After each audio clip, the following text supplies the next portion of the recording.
1 cleansing. காய்ச்சாத பால் கொஞ்சம் எடுத்து அத ஒரு காட்டன் பேட் வச்சு முகத்தை துடைச்சா அழுக்கு எல்லாம் போயிடும். Step 2 scrubbing.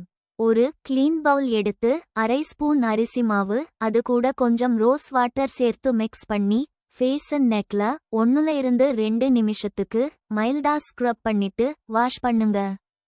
அரிசி மாவு நம்ம ஃபேஸ்ல இருக்கிற dead skin cells, white heads and இம்பியூரிட்டிஸை ரிமூவ் பண்ணும். ரோஸ் வாட்டர் நம்ம ஸ்கின்னை சாஃப்ட் அண்ட் சப்பல் ஆக்கும். Step 3 face pack.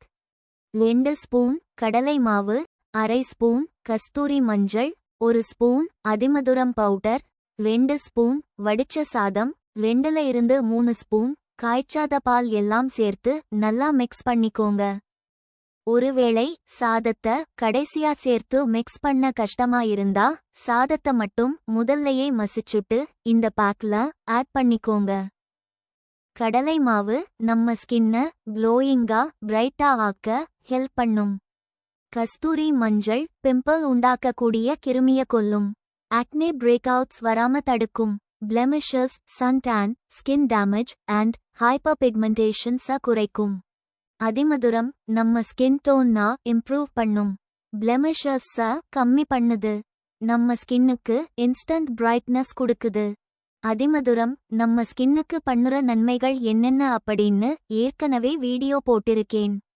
அதோட லிங்க் டிஸ்கிரிப்ஷன் பாக்ஸ்ல கொடுக்கிறேன். செக் பண்ணி பாருங்க. சாதத்திலையும் அரிசிய மாதிரியே ஏகப்பட்ட ஸ்கின் பெனிஃபிட்ஸ் இருக்கு. ரெட்னஸ் அண்ட் இச்சினஸ்ஸை குறைக்குது. ஸ்கின்னை இன்ஸ்டன்ட்டா பிரைட்டன் பண்ணுது. டார்க் ஸ்பாட்ஸ், அன்ஈவன் ஸ்கின் டோன்னு சரி பண்ணுது. ஸ்கின்னுக்கு நேச்சுரல் க்ளோ கொடுக்குது.